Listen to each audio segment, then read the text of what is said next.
Ya, teman-teman, saya hari ini mengajar dengan singkat saja. Yang saya mau angkat adalah bukan dari sekedar mesbah koramdeo-nya, tetapi dari sisi yang satunya lagi, yaitu pemuritan, ya, khususnya komunitas sepakat kompak, ya saudara ya, karena fokus dari 2021 adalah kita mau terus membangun gaya hidup koramdeo dan kompak. Dan teman-teman jangan lupa Sabtu, ya, hari Sabtu lusa kita mau sungguh-sungguh bersepakat untuk equipping, ya, bukan cuma yang di Mesbah Koramdeo, semua yang lain-lain dari Mesbah Koramdeo yang jam lain, yang juga di Komsel, semua ya ikut di-equip jam 7 pagi, setiap Sabtu jam 7 pagi. Nah, hari ini kita mau membahas tentang apa gaya hidup kompak khususnya ya. Nah, teman-teman, sederhana sebetulnya, ada dua kata yang selalu harus teringat ya, menjadi prioritas, jadi fokus yang penting di dalam gaya hidup kompak. Yang pertama otentik, yang kedua intensional. Nah, ini yang penting sekali ya, otentik dan intensional. Nah, otentik itu ya transparan, terbuka, jujur, apa adanya. Nah, inilah. Jadi kompak yang efektif, yang berdampak adalah kompak yang otentik. Kalau kita kompak masih permukaan, kita masih ya nggak cerita semuanya, ya, kita masih cerita yang bagus-bagusnya, ya, kita belum otentik. Jadi memang kerinduan setiap kita di dalam kompak adalah tingkat otentisitinya bertumbuh ya. Bahkan ya puji Tuhan kalau bisa sampai 100%. Jadi tidak ada dusta di antara kita, begitu ya. Tidak ada yang ditutup-tutupi di antara kita. Semuanya terbuka di dalam terang kasih Tuhan. Nah, masalahnya nggak setiap kita berani terbuka. Ya, ada banyak orang yang takut. Ya, ini dia problemnya. Di dalam kasih tidak ada ketakutan ya. Kasih yang sempurna melenyapkan ketakutan. Tetapi ya maklum karena mungkin ada trauma, mungkin ada pengalaman yang memang membuat kita nggak aman. Ya, jadi problem terbesar di dalam kompak itu kita belum trust, belum percaya. Oleh sebab itu, ini yang menjadi goal di dalam kompak, yaitu tingkat authenticity, tingkat keterbukaannya. Ya, jadi jangan sampai ini tiap hari kompak cuma sharing firman, tetapi tetap aja dia nggak terbuka. Ya, jadi firman jadi pengetahuan, tetapi hidupnya yang misalnya belum beres, itu dia nggak ceritakan, gitu teman-teman. Ya, 1 Yohanes 1 ayat 6 sampai 7, jika kita katakan bahwa kita beroleh persekutuan dengan Dia, ya jadi kita sama Tuhan koramdeo ya, persekutuan dengan Dia, namun kita hidup di dalam kegelapan, jadi masih kita tidak mau beresin, masih kita sembunyikan, kita berdusta dan kita tidak melakukan kebenaran. Jadi, nah kegelapan di sini ada dua kemungkinan. Kegelapan pertama, kita benar-benar bahkan tidak sadari kegelapan itu. Bisa, karena iblis adalah tipu daya, iblis adalah penipu. Jadi kita begitu rupa ditipu, sehingga kita nggak sadar bagian itu bagian yang bermasalah. Kita nggak sadar itu masalah kita. Nah, jadi ada banyak orang yang hidupnya bagi orang lain masalah, tapi dia pede-pede aja. Nah, dia merasa oke-oke aja. Jadi dia santai aja ngelukain orang, santai aja dengan emosinya yang nggak dewasa. Ya, dia merasa benar, dia merasa nggak salah. Ya, orang lain yang salah, orang lain yang ngaco gitu ya. Nah, dia masih hidup dalam kegelapan. Masalahnya dia benar-benar gelap, jadi nggak sadar. Jadi kemungkinan pertama, tidak menyadari. Nah, kalau udah begini, walaupun koram deo pun kayaknya bidang area tersebut tertutup bagi dia. Nah, ini yang bahaya. Nah, oleh sebab itu dia perlu kompak. Nah, kompaknya kalau makin kenal dia, jangan sungkan ya. Kalau udah kompak masih sungkan, itu belum kompak sejati namanya. Ya, masih belum totalitas, masih bertumbuh ya. Jadi kita jangan puas sekedar sharing firman, tetapi ya kegelapannya masih menguasai. Ya nggak bebas, nggak merdeka. Kebenaran yang sebenarnya adalah memerdekakan. Dengan cara apa? Hidup dalam terang. Ya sekali lagi. Yang kedua, dia tahu itu bagian yang salah, yang gelap, tetapi dia sengaja memang menggelapkan. Itu kemungkinan kedua. Jadi kalau yang pertama tidak sadar ya, orangnya sendiri nggak sadar. Tapi yang kedua sadar, tapi belum mau cerita, belum aman, belum percaya sama teman kompak. Ya, nah teman kompaknya kalau peka sama Roh Kudus, sekali lagi kita semua dipimpin Roh Kudus, ya harusnya mulai tahu ya, tahu bahwa temanku ini belum 100% cerita ya. Ya doakan, lalu kita juga karena sering kita berinteraksi dalam kompak, ya kita bertanya. Sekali lagi ya, jangan menuduh, jangan langsung nembak. Kita bertanya, boleh cerita nggak hubungan kamu sama istri kamu seperti apa? Wah, ceritanya istrinya melulu yang salah. Boleh tanya nggak, emang kamu nggak pernah salah sama istri? Nah, tanya yang penting. Itu yang disebut praktek IK, identifikasi, konfirmasi. Nah, nanti aksinya yang berikut ya. Identifikasi, konfirmasi. Jadi bertanya di kompak itu bukan cuma cerita masing-masing, tetapi teman kompaknya belajar identifikasi. Tanya, gimana hubunganmu dengan pasangan hidupmu, gitu ya. Jadi kalau kebanyakan nggak salah, yang lain salah, ya berarti ada yang tertutup ya. Masa sih dari dirinya sendiri juga nggak sadar ada bagian yang dia belum menang gitu ya. Jadi kita bertanya lagi, emang kamu nggak pernah kasar sama istri melulu yang kasar sama kamu misalnya gitu ya. Nah, jadi tergantung ya situasi masing-masing. Ayat berikut ini, tetapi jika kita hidup di dalam terang, sama seperti dia ada di dalam terang, maka kita beroleh persekutuan seorang dengan yang lain. Jadi persekutuan sejati, kompak sejati, ya syaratnya hidup dalam terang, hidup otentik. Ya, karena Tuhan selalu terang, Allah Bapa, Allah Anak, Allah Roh Kudus itu tidak ada satupun yang ditutupin, tidak ada dusta di antara mereka. Ya, dan darah Yesus anaknya itu menyucikan kita daripada segala dosa. Jadi kuasa pengudusan terjadi ketika kita terbuka, lalu kita dikoreksi Roh Kudus, dikoreksi sama saudara seiman teman kompakmu lewat nasihat, lewat bahkan teguran. Ya makanya kalau ditegur masih ngambek ya belum kompak sejati, teman-teman. Ya, kalau tolong ya ngomong sama saya jangan kata-katanya nembak macam-macam, wah pakai syarat macam-macam, dah belum apa-apa kompaknya. Jadi kompak sejati mah totalitas, transparan. Nah, goalnya ke sana. Jadi teman-teman bisa ukur kalau ada alat tesnya, indikator keterbukaan itu berapa persen. Ya, coba ukur. Misalnya ada bertiga, ya kompaknya. Nggak sama kan, si A sama saya sudah 80%. Tapi si B ini masih 40%.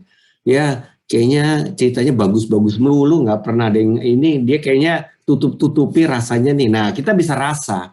Makanya bertumbuhlah. Jadi jangan terlalu banyak yang lain. Tingkat otentik ini menjadi goal kita efektif ya teman-teman. Jadi kalau nggak otentik sekali lagi ya nggak efektif kompaknya. Ya seperti orang Farisi ahli Taurat juga tiap hari di bait Allah. Istilahnya koram deo ya, tanda kutip ya. Tapi ya hidupnya munafik ya, nggak berubah-berubah kan. Padahal tiap hari dia ya melayani Tuhan ya, tapi tidak signifikan dengan kehidupannya. Nah, ketika kita udah identifikasi, kita tanya, lalu terjadi interaksi, akhirnya konfirmasi, oke, masalah dia ini. Nah, teman-teman kompak, nanti hari Sabtu saya akan lebih ajarkan yang namanya, kita buat yang namanya SPK. SPK ini bukan saya pengikut Kristus yang kita punya modul ya, tapi sikap perilaku kebiasaan. SPK unggul, sikap perilaku kebiasaan unggul. Ya, kalau ada misalnya 10 item, kita mau bertumbuh, kita mau breakthrough, tapi kita cari satu aja prioritas yang mau kita menang.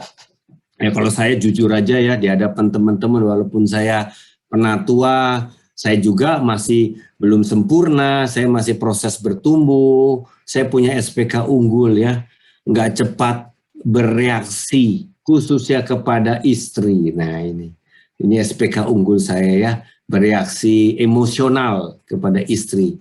Kalau orang lain kadang lebih sabar ya, tapi kalau kita ke pasangan hidup lebih kadang cepat reaktif emosional ya.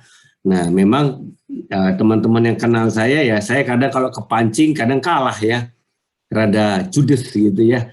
Nah ini juga menjadi SPK unggul saya ya. Teman kompak saya, Kak Billy, doakan saya, bantu saya. Nah ini proses yang berikutnya, intensional. Oke, kalau sudah otentik, maka kita bisa yang kedua, intensional. Yaitu kita dengan sengaja fokus sama hal tersebut sampai kita bertumbuh, breakthrough. Ya, Efesus 4 ayat 22 sampai 24, yaitu bahwa kamu berhubung dengan kehidupan kamu yang dahulu harus menanggalkan manusia lama yang menemui kebinasaannya oleh nafsunya yang menyesatkan, supaya kamu dibaharui di dalam roh dan pikiranmu dan mengenakan manusia baru yang telah diciptakan menurut kehendak Allah di dalam kebenaran dan kekudusan yang sesungguhnya. Jadi secara intensional, secara sengaja ya, kalau kayak dibilang disiplin rohani ya, kita mau terus pembaharuan pikiran ya dengan cara yang benar. Nanti kami terus ajarkan equipping bagaimana caranya. Intinya kita confess bahwa hidup manusia lamaku sudah mati di kayu salib. Ya, itulah kuasa perjamuan kudus ya, dan mengenakan manusia yang baru yang sudah diciptakan menurut kehendak Allah dengan kebenaran dan kekudusan. Jadi ada aksi, ada tindakan, misalnya saya merenungkan firman sesuai dengan problem saya yang di atas itu, sesuai identifikasi itu, berarti saya mesti fokus untuk emosi, ya. Saya mesti confess apa yang firman katakan. Nah itu aksi-aksi saya tiap hari, ya. Mungkin saya tempel ayatnya di tempat saya berdoa dan koram deo, ya. Saya selalu tempel dan saya confess, deklarasikan, saya imajinasikan seperti apa kalau saya nanti misalnya istri begini, saya mesti gimana ngomongnya, saya imajinasikan, saya benar-benar menghayati, saya betul-betul ngeliat, waduh damailah kalau begitu ya, saya tangkap betul, itu it happens, akan terjadi dalam hidup saya. Ya, saya percaya nggak lama lagi saya akan breakthrough, nanti setelah SPK unggul kedua yang saya akan lanjutkan dan seterusnya saudara. Jadi sekali lagi tolong kita semua dikompak, jangan cuma sharing firman, tetapi sebetulnya saudaramu itu Tuhan lagi berurusan tentang apa, belum identifikasi, ya, sehingga kita bisa aja ngomongin pengetahuan tapi gak mendarat sama hidupnya orang ya. Kadang-kala kalau tiap hari kita sharing dapat apa dan komitmen apa, tiap hari berubah, nggak ada yang dijadiin fokus, bahaya saudara. Kita harus sudah jelas fokus. Ya sebulan ini kamu fokus menang ini gitu. Itu lebih kompaknya tajam, kompaknya jadi berdampak, langsung ada hasilnya dan intensional didampingi oleh teman kompaknya dan di hadapan Tuhan, dia koram dia intensional sama Tuhan untuk fokus yang Tuhan lagi berurusan sama dia. Dan sekali lagi, seringkali ya kita masih sekali lagi menyalahkan orang, ya menyalahkan pasangan, ya belum tangkap itu ya. Dan kita hari ini, saya rasa ini dulu aja. Nanti Sabtu kita akan ngomong lebih gambar besarnya bagaimana kehidupan kompak yang kita akan lakukan bersama. Tuhan Yesus memberkati. Ya, terima kasih Kak Budi atas pengajaran yang diberikan. Ya, pastikan teman-teman ya banyaklah bertanya pagi hari ini karena di dalam kompak memang ya sekali lagi saya juga jujur berbicara banyak ya melihat ya tidak ada kadar keterbukaannya satu dengan yang lain. Nah, itu dimulai ya tadi juga Kak Budi bisa terbuka, otentik. Ya, kita juga harus terbuka kepada teman kompak kita. Ya, jangan kelihatannya baik terus gitu ya. Tapi akhirnya konflik, ribut, akhirnya meledak dan itu jadi batu sandungan. Ya, sekali lagi batu sandungan itu nggak kelihatan kecil, tapi bisa jatuh. Kalau batu besar itu namanya ketapel ya. Jadi kena ketapel bisa lihat batunya, bisa menghindar. Kalau batu sandungan nggak kelihatan teman-teman. Nah, batu sandungan itu harus kita hati-hati ya. Jadi kita nggak mau jadi batu sandungan di dalam kompak, di dalam koram deo ya. Karena kita adalah keluarga, sekali lagi ada disiplin kerahasiaan. Ya, jangan sampai kita buka-bukaan tapi akhirnya apa? Dimasukin ke YouTube gitu loh. Ya, teman kompak saya namanya si ini begini-begini. Waduh, nanti jadi kasusnya jadi hukum pencemaran nama baik. Jadinya pusing lagi penatua kita. Tapi yang lebih pusing adalah Yesus Kristus. Karena apa? Diajarin yang benar tapi ngelakukan yang salah. Ya, jangan ya sekali lagi. Silakan teman-teman Bapak Ibu sebelum breakout room ya, satu pertanyaan atau dua pertanyaan. Nanti langsung ya teman-teman co-host langsung pindah ke dalam breakout room untuk mendiskusikan ya. Oke, silakan. Adakah yang mau bertanya teman-teman? Silakan. Nah, saya mau nanya nih Kak, kan tadi kan Kak Budi bilang ada kadarnya gitu loh. Untuk kita mengetahui kadar teman kompak kita ini terbuka atau tidak, menurut Kak Budi atau Kak Hana, dari mana nih pengalaman atau jam terbangnya Kak Budi? Karena kan banyak, Ya, oh dia senyum-senyum, oh saya baik-baik aja Kak Budi, saya baik-baik aja Kak Hana, nggak ada masalah gitu loh. Nah, waktu kita sampaikan ya tentunya dengan kasih ya, tidak menghakimi, tidak juga menuntut, gimana tuh Kak Budi penyampaian untuk lebih wise, lebih bijaksana? yang pertama pasti kita tanya Tuhan. Itu harus jadi gaya hidup kita sebagai seorang pemurid ya atau teman kompak. Kita selalu tanya Tuhan ya, kalau doain orang, kalau konseling orang, ketemu orang, tanya Tuhan. Tuhan, apa yang Tuhan mau nyatakan dalam hidup orang ini kepada saya?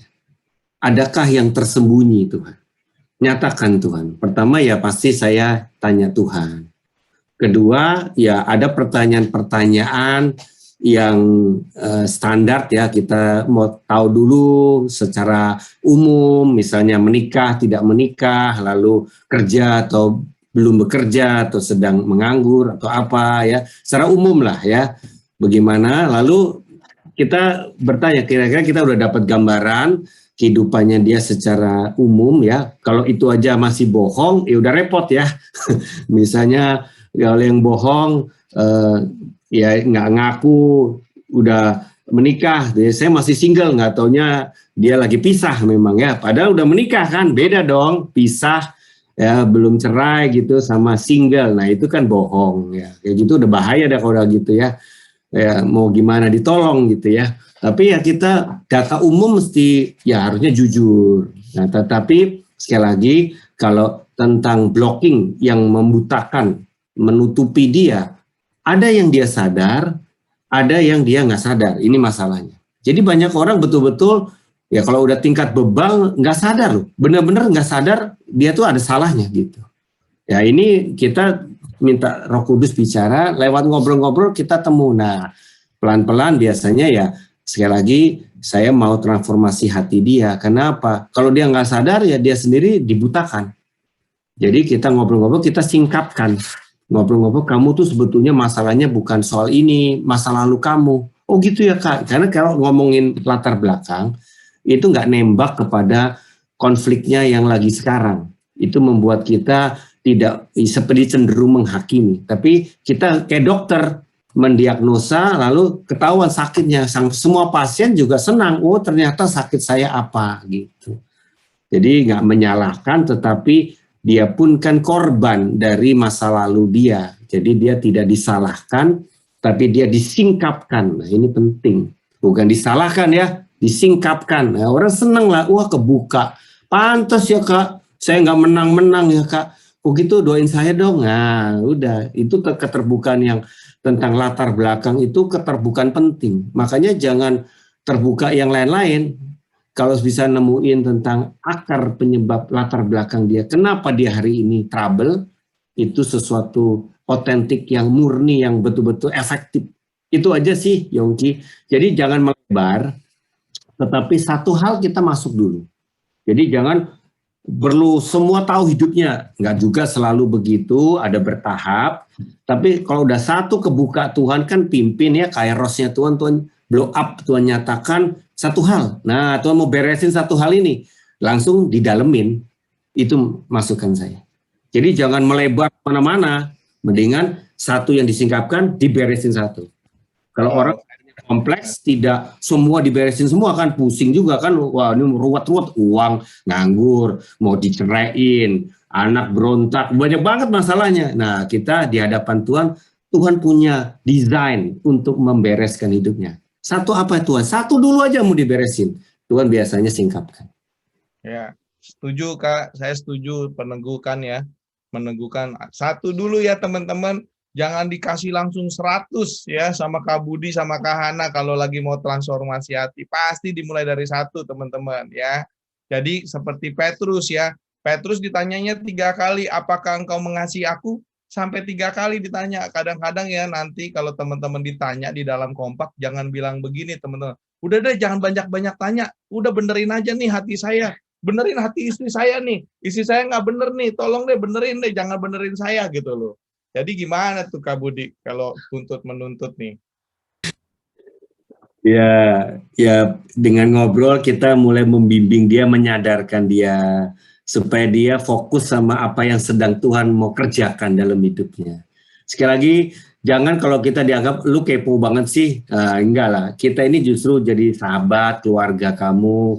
Kita ini nolongin kamu, maaf ya, istilahnya kan nggak dibayar ya, malah kita bayar harga, betul nggak? Bukannya dibayar, tapi bayar harga. Habisin waktu, tenaga, perasaan, pikiran untuk nolong kamu loh, gitu loh. Ya please, kita mau kamu juga kooperatif dong gitu ya. Kooperatif sama Tuhan, kooperatif sama tubuh Kristus. Ya kembali ke dianya sih. Sekali lagi ya, semua kita jangan jadi pahlawan kesiangan. Ya, mau nolong orang, orangnya aja kagak mau ditolong, kan percuma. Jadi sekali lagi, kalau ada orang damai, ada murid damai juga. Murid damai itu teman kompak yang haus untuk breakthrough, ya, haus mengalami terobosan. Nah itu murid damai. Kalau belum murid damai mah sehebat apapun, termasuk Pak Edilio juga nggak bisa ngelayani orang begitu.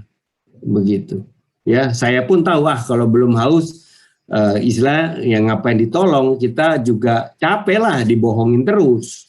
Ya ciri yang belum damai ya ngebohong. Ya berarti ngapain ditolong kan? Coba kamu datang ke dokter terus ngebohong sama dokternya sakitnya apa. Terus dokternya salah obat, yang rugi juga kamu sendiri kan. Kalau dokternya nanya nggak dijawab bener kan, ngapain lu ngapain datang ke gua kalau lu nggak cerita kan gitu. Dokternya juga ya gue banyak pasien yang lain lah. Ngapain cari pasien lagi jam 7:05 begini kan gitu. Ya, sekali lagi itu.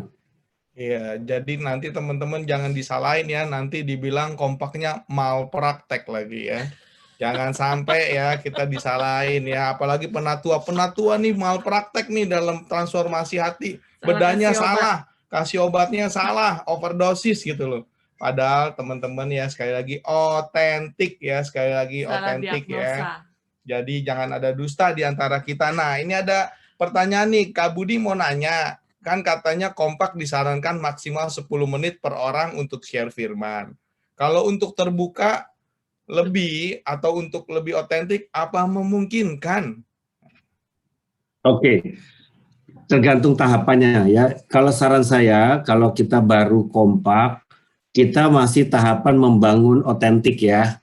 Kalau yang 10 menit itu mungkin sudah tahapan yang intensional ya. Artinya sudah tahu diagnosa kasusnya, masalahnya apa, lagi rawat jalan gitu ya.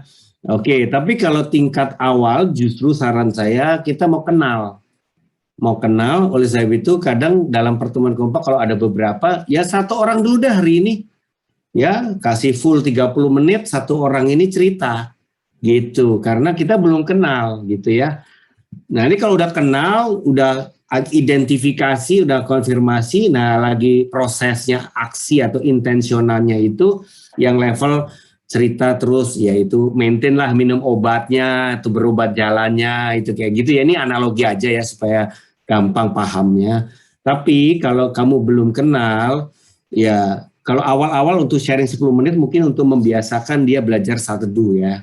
Tapi kalau untuk hari ini saya mau lebih kenal ya. Oke, judulnya gitu ya. Kita bisa tetepin nih yang lebih kakak rohaninya ya. Kita mau hari ini si A misalnya bisa cerita latar belakang masa lalunya. Contohnya cerita latar belakang dulu. Bukan cerita masalahnya yang hari ini, masalah bisa sagubrek langsung ditumplekin ke kita ya. Tapi cerita dulu deh, whatever masalahmu apa, tetapi cerita siapa kamu, latar belakangmu, masa kecilmu cerita. Nah itu satu informasi yang sangat penting di dalam otentik. Jadi tolong semua kita, kalau saya tuh sebodoh amat mau cerai kayak lagi selingkuh kayak atau lagi utangnya banyak kayak, saya mau cerita deh siapa kamu, coba cerita masa lalu kamu. Saya selalu gitu, nggak terkecoh sama masalah, saya mau kenal dia. Sambil Tuhan nanti bicara, sambil dia cerita, Tuhan singkapin, Tuhan ngomong, biasa Roh Kudus ngomong, si ini, si ini, si ini. Kadang saya dikasih tahu tuh, saya nanya, kamu pernah begini ya dulu? Kok kakak tahu? Ya tadi kamu cerita, saya tanya Tuhan, Tuhan ngomong. Jadi di situ otentik yang penting adalah cerita who you are in the past. Siapa kamu dari masa lalumu. Itulah produk kita hari ini. Kita harus tahu. Teman kompakmu, kamu harus kenal teman kompakmu, siapa dia, produk dari mana, pola asuhnya, latar belakangnya, ya itu bagaimana sehingga kita wajar mengerti, oh pantas hari ini dia begini karena ada penyebabnya. Nah itu udah informasi otentik yang penting untuk identifikasi. Konfirmasi nanti dicek, bener nggak kamu begini, bener nggak? Oh iya, udah deh tahu. Berarti apa yang mesti, langkah yang kita mesti tolong dari dia, istilahnya satu hal yang kita mau dia breakthrough, ya udah layani. Oke, ya buat Lica ya. Lica, kompaknya, bertanya Lica tolong direspon sama teman kompaknya Lica. Terbuka dulu ya kalau belum. Ya, cepat giliran. Jadi bukan langsung sharing-sharing, tapi giliran terbuka, giliran otentik. Ya, jadi pastikan sama teman kompak ya, saya neguhkan kalau ketemu dalam kompak, offline ataupun online, bilang sama teman kompaknya, bro, sis, kita sepakat ya, yuk buka dulu topengnya ya, saya udah buka nih topengnya, yuk mau tanya apa sama saya terbuka deh sama yuk, tapi yuk mesti buka topeng dulu ya, jangan pakai topeng, pakai riasan yang tebal, yang senyum, tapi hatinya meringis, ya nggak boleh ya. Dan saya mau meneguhkan apa yang ditanyakan tadi ya, bahwa memang wanita itu butuh waktu lebih lama karena apa? Saling mengamati. Sekali lagi, saya ingatkan, istri saya juga adalah tipenya tertutup. Dia ngamatin dulu, dia lihat dulu, dia scan dulu, dia cari barcode-nya dulu. Wah, ini aman apa enggak? Ini orangnya bisa dipercaya apa enggak? Ya, saya bilang kalau kelamaan scan-nya udah lewat kasih karunia-nya ya. Akhirnya apa? Masih aja bergumul ya. Masih bergumul dalam apa? Dalam keterbukaan. Hari ini Tuhan udah mau datang cepat ya. Sekali lagi jangan lama-lama scan barcode ya, jangan lama-lama ya. Kalau ke supermarket aja mau ngantrinya cepet gitu loh. Tapi kalau kita hari-hari ini mau pulih ya harus cepet ya. Jadi kalau di dalam kompak ngasih kurang waktu, saran saya ya, yang saya lihat ya dari Kahana dan juga istri saya lihat karena saya demen ngintip-ngintip ya, intip-intip diri belajar ya. Ternyata apa? Beda pria sama wanita. Kalau pria to the point gitu loh. Gua mau sembuh nih. Gimana nih caranya nih? Langsung tek, kamu cepet gitu loh, operasinya, berobat jalannya. Masalahnya kalau prianya cepet, wanitanya kelamaan, singit lagi nih suami-suami nih. Bisa lukanya nggak sembuh-sembuh. Akhirnya tuntut, nih yang operasi istri saya siapa nih, lama banget nih gitu loh. Saya udah cepet nih gitu loh jalannya. Akhirnya yaitu kita mesti sama-sama bersabar. Ya silakan mungkin Kak Hana atau nanti istri saya meneguhkan. Ya silakan nih Kak Hana. Ya kalau misalnya teman-teman kalau dalam posisi di kompak, kadang-kadang mungkin jiwa itu mau terbuka dengan kita, tapi dia nggak aman dengan sesama temennya gitu. Itu yang jadi menghalangi. Itu saya lihat sih kadang-kadang. Nah, tapi Tuhan tuh baik loh. Kadang-kadang kayak misal yang kompak saya layani ini, dia bilang dia mau terbuka, tapi dia nggak aman dengan seseorang teman kompaknya. Pas hari itu dia mau terbuka, benar-benar itu orang nggak datang. Ada masalah lah pokoknya. Tuhan bikin dia nggak join di kompak, jadi disitulah dia bisa curhat habis gitu loh teman-teman. Jadi intinya sebenarnya kita perlu peka, nggak semua juga orang merasa ingin tutupin atau gimana. Kalau saya lihat memang nomor satu, setan yang bekerja, yang membuat dia nggak sadar kalau dia itu punya masa lalu yang berat, yang terjadi sampai hari ini. Itu nomor satu sih kerjaannya setan. Jadi dia dibutakan dan dia nggak sadar. Nah, nomor dua, dia masih malu, ya. Entah itu dia orang baru, entah dia itu orang lama, entah dia itu pengikut Kristus sudah puluhan tahun, tetap perasaan malu itu setan taruh dalam hidup dia, dan dia, wah, apa kata orang nih, apa kata teman-teman gue nih kalau gue terbuka masa lalu gue gitu loh. Nah, memang kata kuncinya tadi juga yang Yongki ngomong, kitanya mesti buka duluan, kitanya mesti belak-belakan duluan. Jadi ketika dari kita terbuka, otentik, intensional, Roh Kudus biasa bekerja dan dia melihat, oh iya ya, ya ampun, teman kompak gua, pemimpin kompak gua aja juga ancur-ancuran hidupnya gitu loh, dan memalukan gitu loh. Nah, jadi dengan kita terbuka jujur, biasanya tabir tertutup itu Tuhan singkatkan. Kayak gitu sih teman-teman. Ya ditransfer ya, hidup dalam rendah hati lemah lembut, artinya berani terbuka, itu mesti ditransfer dari kita yang sudah lebih paham ya. Kan nggak bisa minta orang begitu kalau kitanya sendiri nggak begitu ya. Belajar, justru kita di dalam kompak tidak dituntut jadi sempurna, kita dituntut apa adanya. Ini beda ya, dituntut apa adanya, itu yang penting. Oke, saya balikin Yongki. Ya, saya setuju ya dengan Kak Hana juga sama Kak Budi, memang harus dimulai dari kita ya, untuk kita mengajak teman-teman kompak yang lain untuk terbuka ya. Ya, karena memang keterbukaan itu nanti transfer spirit teman-teman. Ya, terus satu lagi cuma mungkin kalau saya dari kompak saya belajar untuk menjadi pendamai. Artinya ketika ada, yaitu misalkan ada salah satu yang nggak nyaman, ya saya belajar untuk kita bawa justru ketika kita saling meneguhkan, saling menguatkan, ya, saling menasehati. Nah, di situ saya percaya Kristus, Roh Kudus yang bekerja ya, yang akhirnya membuat setiap kita yang ada di situ juga merasakan tenang, merasakan aman. Nah, power statement kita sih selalu bilang ya, kalau di kompak itu memang setiap apa yang di-sharingkan itu bukan jadi konsumsi publik. Artinya bukan untuk digosipkan, untuk diomongin kemana-mana, tapi untuk didoakan, supaya setiap orang yang ada di situ juga merasa aman dan merasa nyaman. Karena saya percaya ketika ada orang yang terbuka, keterbukaan itu kan awal pemulihan. Nah, ketika mereka terbuka, saya percaya nanti Roh Kudus bekerja yang akan memulihkan. Gitu. Jadi itu sih yang kita lakukan ya di kompak. Ya, tadi juga ya dikatakan di dalam kompak itu harus ada pelayanan pendamaian. Tadi Kak Budi juga ingatkan untuk berdamai dulu sama diri kita dulu ya. Kita nggak bisa akan berdamai dengan orang lain, dengan pasangan kalau kita sendiri nggak berdamai dengan diri kita. Nah, pengalaman saya dan istri ketika kita berdamai dengan diri kita mesti tahu dan kita mesti menyerahkan di mana ada otoritas di atas kita, yaitu mungkin Bapak Ibu Rohani atau juga teman kompak, ya berani terbuka nih, tolongin saya nih, saya nggak tahu ya kenapa saya marah-marah, kenapa kok saya cemburuan, kenapa kok saya gagal terus dalam usaha. Nah, kalau Anda sudah tahu ada kenapanya begitu banyak, prioritaskan nomor satu apa. Nanti teman-teman kompak atau Bapak Ibu Rohani Anda yang harus kejar ya. Jangan tanya terus kenapa, akhirnya pusing akhirnya stres akhirnya salahin orang, salahin pasangan, salahin gereja, salahin teman kompak, jangan ya. Karena apa? Kita mau berdamai dengan diri kita sendiri. Nah, saya hari-hari ini ketika juga diajarkan ya oleh Bapak dan Ibu Rohani, saya jatuhnya di dalam dosa kesombongan ya. Ketika banyak orang cari saya layanin terus, saya layanin, dan ada yang mengalami terobosan. Nah, dianya menang, sayanya kalah, teman-teman. Kenapa? Dia sembuh, saya nggak sembuh dalam dosa kesombongan. Ya, dipuji, karena saya latar belakangnya tidak pernah dipuji oleh bapak, oleh ibu, karena saya anak tertolak. Saya baru tahu ketika digali.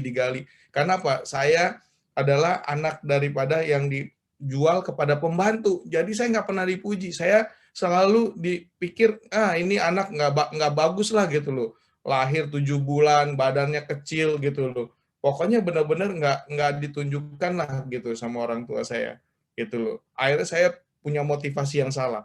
Saya olahraga, saya gedein badan. Ternyata bukan hanya gedein badan, ternyata itu saya gedein ego saya yang makin lama makin besar. Akhirnya saya mau kalahin kakak saya dua-duanya, saya mau berantem di mana aja saya berani gitu. Akhirnya saya menjadi pribadi yang dari kecil ternyata apa, saya yaitu haus pujian, mencari untuk jadi nomor satu. Akhirnya saya bertobat, teman-teman. Saya baru tahu ketika yaitu ya, ada di dalam Koramdeo, ada di dalam juga pembapaan, ada di dalam kompak. Itu saya prosesnya sampai hari ini saya sadar gitu, kekalahan saya atau juga kelemahan saya di situ. Makanya teman-teman kompak saya minta tolong diingatkan, tegur saya, nasihatin saya, apalagi Kak Budi sama Kak Hana, kalau udah lihat saya menyimpang ke kiri ke kanan, lebih enak bapak dan ibu rohani yang negor kita. Kalau istri yang negor, dia sih mainnya pelotot-pelotot gitu. Apa kamu sombong begini? Waduh.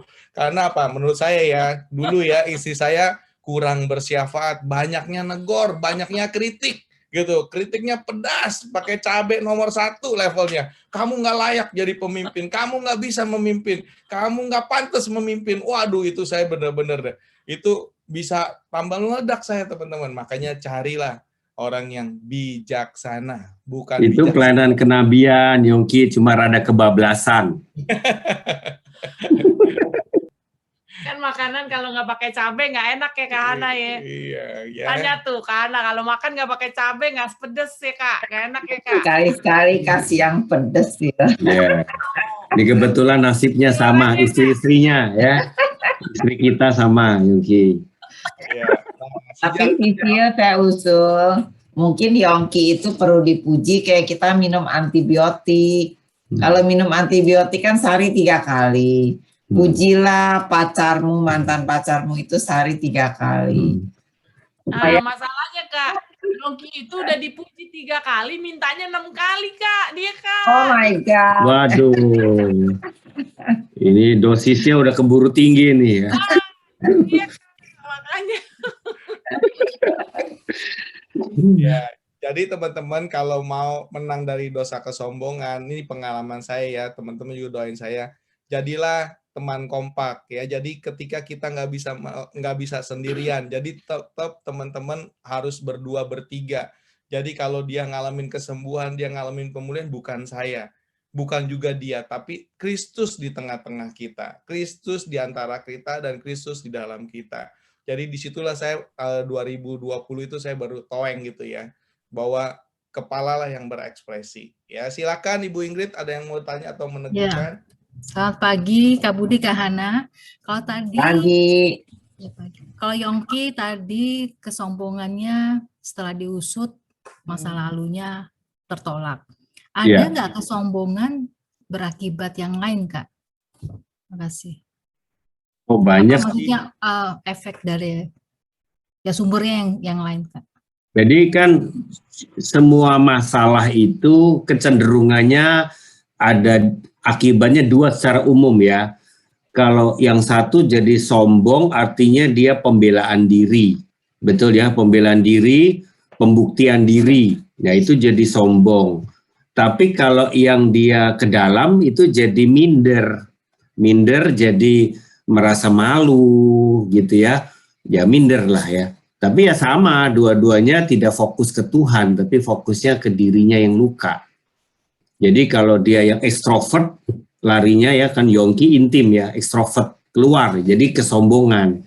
Tapi kalau orang-orang yang stabil ya, yang introvert, kebanyakan larinya ke minder. Malu, minder, takut, begitu ya. Jadi itu sama aja sih, cuma ekspresi tipe kepribadian orang sih. Tapi itu karena luka dari gambar diri. Itu sehingga dia mencari gambar diri yang palsu, yaitu kesombongan, cari dari manusia begitu ya. Sehingga dia selalu jatuh bangun di situ. Harusnya dia ngalami dengan Tuhan. Jadi gambar diri yang sejati dari Tuhan Sang Pencipta kita. Kalau dia sudah rema di situ ngalami, dia nggak ada yang dia sombongin. Makanya tiap hari dia confess, saya milikmu Tuhan, saya hidup hanya karena Engkau Tuhan. Jadi confess tentang penyerahan hidup. Ya itu sih. Ya, aku mau tambahin Ingrid, sebenarnya mau kejadiannya dia sombong atau minder, contohnya kayak saya aja deh. Dulu saya tuh sangat minder cerita tentang keluarga saya dan latar belakang. Jadi malu banget rasanya. Dan minder dan berasanya, keluarga saya sangat memalukan dan menyakitkan. Nah itu sama aja. Ditambah lagi misalnya kita punya awal dalam masa kandungan ditolak gitu, ya kan. Jadi masalahnya apapun, latar belakangnya apapun, itu sama aja sih bikin dia untuk bisa tidak fokus sama Tuhan gitu loh. Jadi prinsipnya memang di sini sih saya dapetin kita mesti datang dengan hati yang remuk, hati yang hancur, rendah hati, untuk sungguh-sungguh Bapa di surga melawat setiap kehidupan kita. Gitu sih, Ing. Iya. Atau mau ditanya lagi, Ing?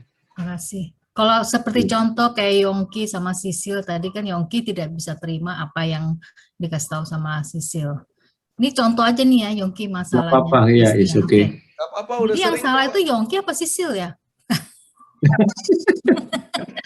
Ya pasti ya nggak apa-apa nih ya, terbuka aja. Konflik suami istri jarang satu yang salah. Pasti dua-duanya terlibat punya kontribusi kesalahan.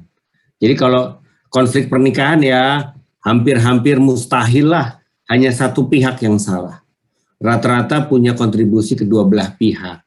Tapi kalau kita konseling pernikahan, kita jarang bertanya apa harapannya. Karena kalau harapannya langsung tuntutannya dicecer langsung. Tapi kita mau tanya apa bagianmu yang Tuhan tegur. Apa bagianmu yang Tuhan mau kamu berubah. Jadi masing-masing kesadaran akan Tuhan tentang dirinya berubah di bagian mana. Itu baru cepat konselingnya. Jadi kalau suami istri saya rasa nggak ada siapa yang benar, siapa yang salah, Ing. Prinsipnya dua-duanya salah atau dua-duanya benar. Kayak kemarin malam aja saya baru berantem nih sama sebelah saya. Gara-gara ngomong dia jawabnya sengak gitu loh. Matanya pakai melotot-melotot. Terus saya udah capek kan. Terus saya detik-detik mau kompak. Berapa menit lagi saya udah mau kompak. Dia jawab gitu, oh Tuhan, oh my God. Aku tuh kesel banget gitu loh. Padahal aku cuma nanya, tetapi dia jawabnya dengan begitu bersemangat, matanya melotot, seru. Jadi aku langsung gitu. Aduh, aku rasa, waduh, gue dicuri nih. Baru orang berapa menit lagi mau kompak, saya dicuri nih damai sejahtera. Jadi pas malam-malam saya perenungan dan saya pemberesan, memang kalau suami istri nggak ada yang benar, ada yang nggak ada yang kalah. Kalau kita kalah, kalah bareng. Yang menang bareng gitu loh. Prinsipnya gitu. Jadi one flash suami istrinya tuh mesti kuat gitu. Tapi pada saat kejadian saya merasa saya benar, suami saya yang salah. Lu keterlaluan, gue udah mau kompak, lu bukan ngajakin berantem. Gue mau berantem dulu atau mau kompak dulu nih. Kayak gitu loh, Ing. Kayak gitu. Ya kalau Hana ngomong biasa tuh setelannya udah ketinggian gitu. Jadi nggak biasa ketinggian setelannya gitu. Jadi masih siap sedia lah gitu. Oke. Oke. Jadi saat itu Hana cuma diem aja ya, ngelihat. Enggak mau mana diem sih? Oh. Yang diem biasanya kita diem cool down ya. Dia diem tapi dia udah nyolot dan ngeselin kan. Nah aku ngoceh-ngoceh. Tapi ingat ya kalau saya dengan Kak Hana, seheboh apapun komitmen ya 26 tahun married, hari itu mesti beres. Jadi kita enggak pernah tidur konflik. Jadi biasa kalau Kak Hana kapan berhenti? Tadi kemarin kita kompak sama anak-anak. Diskusinya sederhana. Kalau lagi bete ngambek, berapa cepatnya beres? Nah pertanyaannya begitu. Tiap anak cerita Kalau Sasha, paling 15 menit, Pak. Nah, si Sheila, ya sejam lah. Saya bilang, saya mah ya 2 jam lah. Kalau ke Hana, ya sampai nanti malam baru beres. Gitu. Sampai nanti malam. Nanti malam pasti beres, karena deadline-nya nanti malam kan. Nah, masalahnya kalau berarti pagi, ada lama itu. Ya, saya balikin ke Yongki. Ya, thank you. Thank you, Kak. Ya, pertanyaan Anda adalah jawaban bagi setiap partisipan. Ya, saya mau katakan, saya mau meneguhkan kalau kita Coramdeo, kalau kita kompak, ya, kalau kita masuk di dalam breakout room, kita menang banyak, teman-teman. Kita nggak pernah kalah lagi, ya. Kita menang banyak, artinya menang banyak, menang terus, ya. Karena kita lebih daripada pemenang, ya. Kalau teman-teman juga, ya, pagi hari ini, ya, ingin juga dilayani lagi dengan breakout room, bisa langsung chat, ya, atau cari kompak, tulis, ya. Tulis nomor telepon Anda, ya, dan nama, nanti akan dilayani, akan diajak, ya, menemukan teman kompak. Ya, jangan ikutin program. Kalau ditanya teman-teman pemimpin, udah kompak belum? Udah, tapi nggak otentik, ya, nggak ada intensional. Itu bukan kompak, itu karena keharusan, karena nggak enak, karena ada jabatan, ada pelayanan, ada pemimpin. Itu saya teguhkan, bukan teman kompak Anda. Ya, kalau teman kompak yang tadi Kak Budi dan Kak Hana ajarkan, kita otentik, kita intensional, ya, kita sungguh-sungguh, ya, jangan terpola dengan, maaf ya, kantong kirbat yang lama. Kita ikut-ikutan aja. Kalau ada kompak ditanya, udah. Kompaknya berapa kali? Ya, sebulan sekali, seminggu sekali deh Pak Budi. Itu bukan kompak. Itu arisan, ya, kalau sebulan sekali, ya. Sekali lagi, ya, kalau kompak every day. Ya, sekali lagi, kompak every day. Kalau nggak every day, kerohanian kita bisa die. Kalau kerohanian kita die, kita kalah banyak, ya. Sekali lagi teman-teman, bolehkah dengan kerendahan hati, ya, bolehkah sebelum kita menutup doa Mesbah Coramdeo, saya ingin melihat wajah-wajah yang menang banyak. Ya, boleh buka videonya. Kalau tadi kita juga masih mungkin belum dandan, nggak apa-apa. Sekarang kita mau lihat. Nah, ada Bu Lisa tuh. Thank you Bu Lisa. Nah, Pak Marinotan. Wow, ada Debbie. Thank you. Wah, ada Vero sama Yosep. Thank you. Udah menang banyak nih. Wah, ada Pak Prasetyo. Wah, ada Koasen. Udah menang banyak nih semua nih. Wow, udah buka video semua. Oke, thank you semuanya. Wah, ada Pak Richard juga ya. Thank you semuanya. Ya, kalau kita selfie-selfie ya di acara apapun mau ya kali ini, karena kita mau otentik, kita mau intensional, kita mau foto bareng ya. Nanti akan dibikin kanvas ya. Akan dibikin kanvas, nanti dikirim ya kepada teman-teman kompak ya, bisa selfie, bisa ekspresinya nyatakan ya kalau kita udah menang banyak ya. Kalau dulu ya, kalau kemarin-kemarin kita kalah terus, hari ini kita declare, kita confess. Ya, kuasa kebangkitan terjadi di dalam pernikahan kita, di dalam kompak kita, di dalam keluarga kita. Termasuk di dalam Mesbah Coramdeo pagi ini ada kuasa kebangkitan. Amin. Ya. Ekspresinya dong. Ya. Oke, kita mau foto nih sama-sama. Ayo foto nih, foto nih. Ekspresinya ya, foto dong. Nih. Ya, layar satu nih udah buka semua ya. Sebentar ya, layar satu nih ada satu yang belum, Derry atau Esther. Boleh ya, saya minta tolong dibuka. Oke, kalau enggak kita foto nih tuh. Endra, Irma udah angkat jempol semua. Ekspresinya tuh. Dong. Angkat jempol nih, mau difoto ya. 1, 2, 3. Ya, oke, udah. Ya, satu lagi nih. Layar kedua, layar terkembang. Tunggu, layar 2 belum terbuka nih. Ya, ada Teddy, ada semua belum terbuka. Ya, udah terbuka. Cheese. Ya, 1, 2, 3, cheese. Ya. Layar ketiga. Wah, layar ketiga tutup semua nih. Cheese. Halo. Ya, udah. Thank you ya. Terima kasih. Silakan Kak Budi mungkin tutup doa atau Kak Hana. Ya, mari Bapak Ibu, teman-teman semua kita datang kepada Tuhan. Bapa di surga, kami bersyukur Tuhan untuk pagi ini. Kalau kami terus melakukan hal-hal mendengar suara-Mu, taat akan firman-Mu Tuhan, terus mau tinggal tenang dan melekat erat dengan Engkau Bapa. Terima kasih Tuhan buat pagi ini. Kami mau mulai hari ini terus bersama Engkau. apapun aktivitas yang kami kerjakan, kami bekerja, kami memasak di rumah, kami belanja, atau apapun yang kami lakukan Tuhan. Sepanjang hari ini Engkau terus menuntun kehidupan kami. Terima kasih Tuhan buat setiap kebenaran-Mu yang kami sudah terima pagi ini. Kami mau jadi pelaku-pelaku firman. Kami mau praktek apa yang kami dengar dan kami lakukan Bapa. Terima kasih Tuhan. Dalam nama Yesus kami sudah berdoa dan bersyukur. Amin. Amin.